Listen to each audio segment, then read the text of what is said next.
Well, days after the Tuticorin violence in Tamil Nadu claimed lives of innocent civilians, another agitation is intensifying in Tamil Nadu, incidentally, where Kamal Hassan has had a say as well. The centrally funded Chennai Salem Greenfield Transit Corridor, basically an 8-lane highway, has evoked strong protests from farmers who fear loss of livelihood if their land is taken away by the government for the project. DMK President M.K. Stalin will be leading a protest in Salem on the 23rd of June against the Chennai Salem Green Corridor project. DMK leader A. Saravanan lashed out at the EPS government for arresting those protesting against this 8-lane highway. Makkal Needhi Mayam founder, the person you just saw on your screen, Kamal Hassan, also slammed the Tamil Nadu government for turning the issue into a law and order situation as it is an environmental concern. DMK leader Kanimuri also slammed EPS for his stand on the Chennai Salem Corridor project.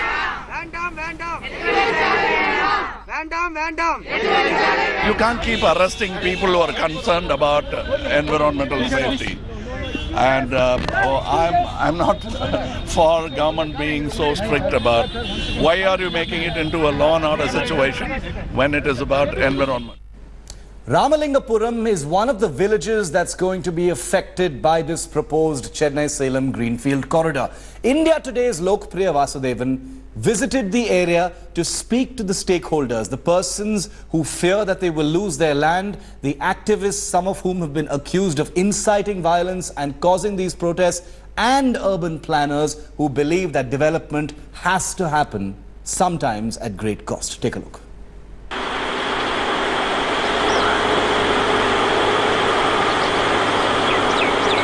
Lush green coconut trees, a vast expanse of greenery and a fertile land with access to groundwater. This may be a dream for farmers and residents in other parts of the state.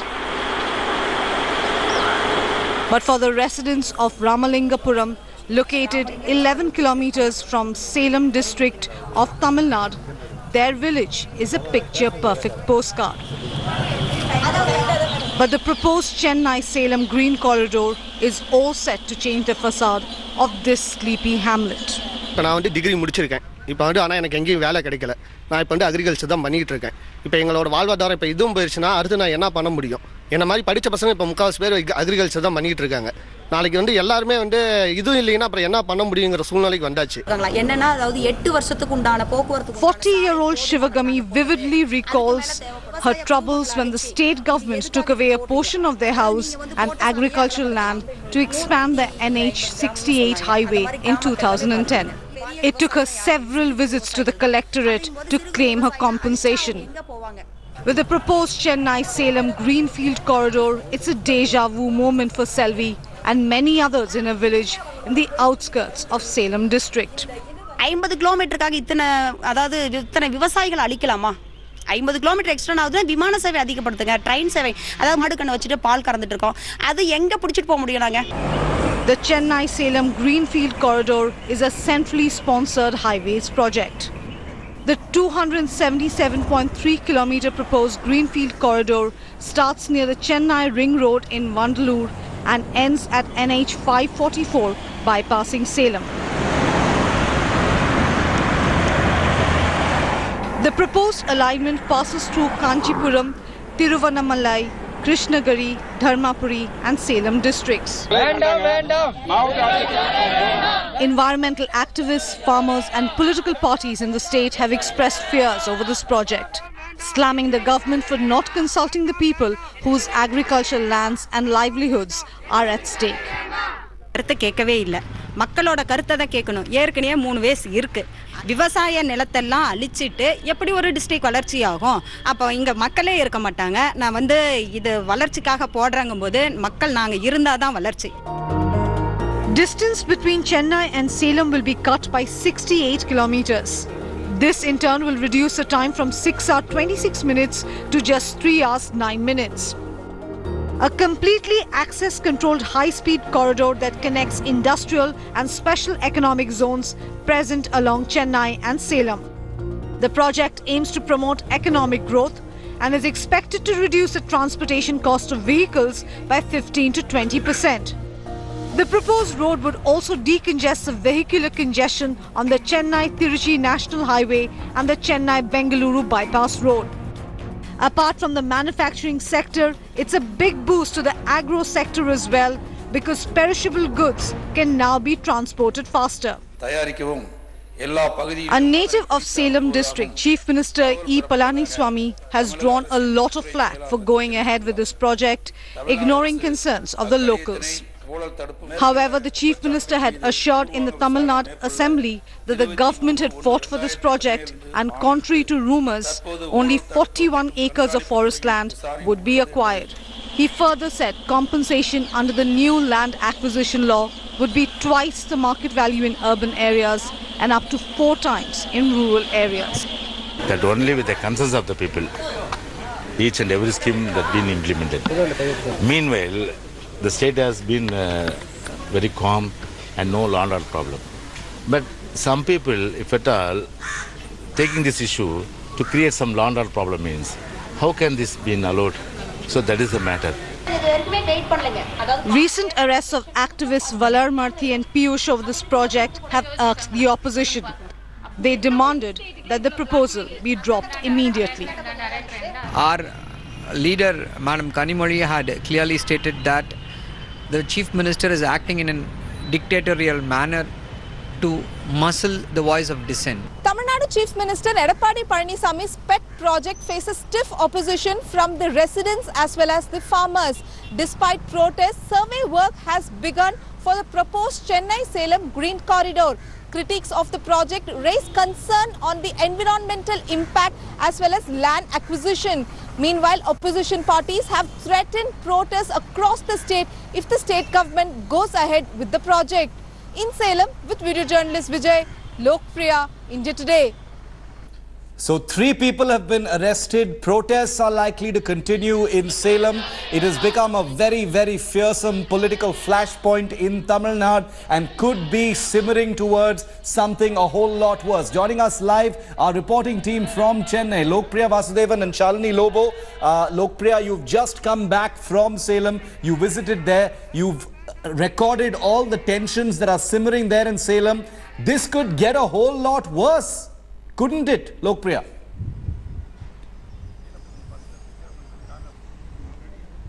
Well, definitely, Shirur, definitely, Shiv, because the anger against the government is very palpable in Salem.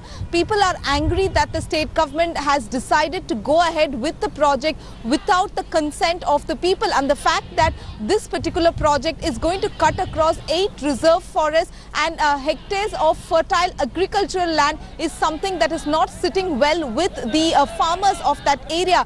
And remember, this particular project is going to cut down the travel time between Chennai and Salem, but none of this cuts eyes with the farmers in that area because primarily their concern is that this proposed green corridor is going to take away their fertile farmland and also the fear that they will not get enough compensation because last time around the compensation that was given when a highway project was done in 2010, many of them have still not got that compensation. So there is a fear that among the residents that they will get a very less compensation and more importantly their farmlands, their fertile farmlands will go away for this project. And this is very politically uncomfortable, isn't it, Shalini, for the EPS government, given that Salem is the Chief Minister's home district, his hometown. There are a lot of allegations of scams. The DMK is saying that the EPS-OPS government is making money. Forget about development. This is about financial corruption. That's the political allegation against EPS-OPS.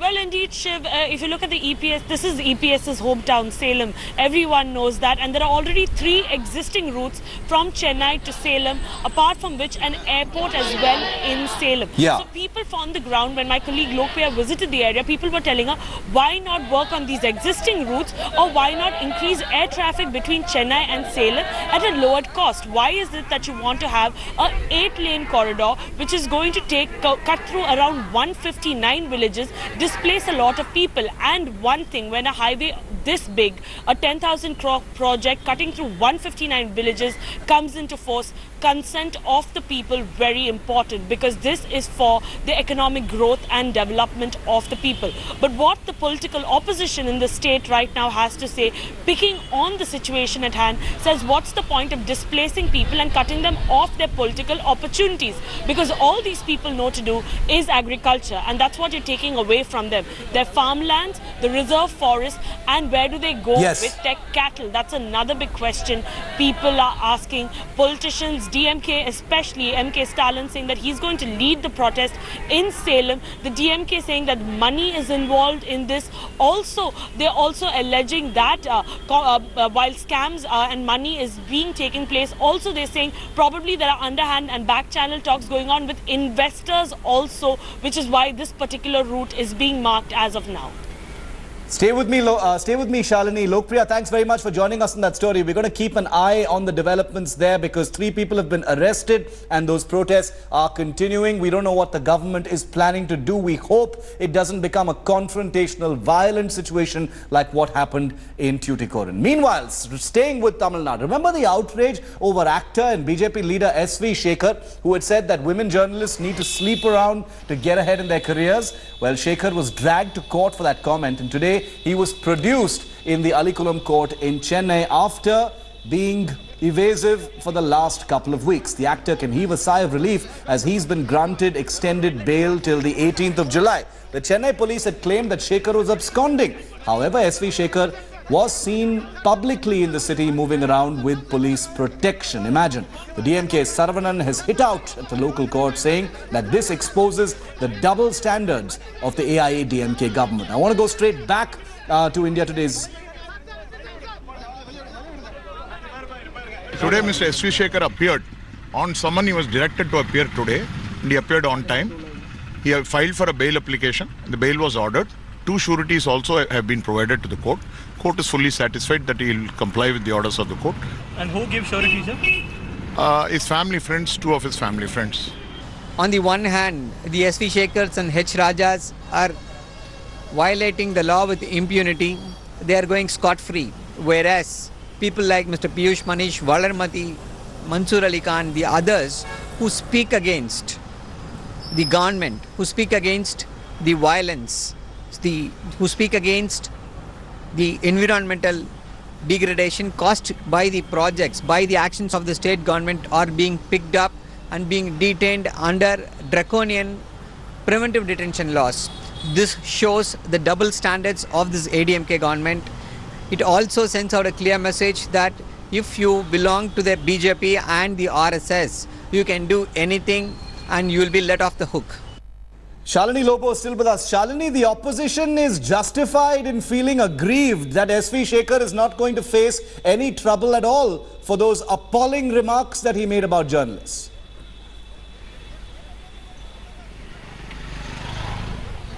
Indeed, Shiv, even right now, look at the state of Tamil Nadu. You have activists and environmentalists who are criticizing the Salem-Chennai project going into jail in a matter of 2 days.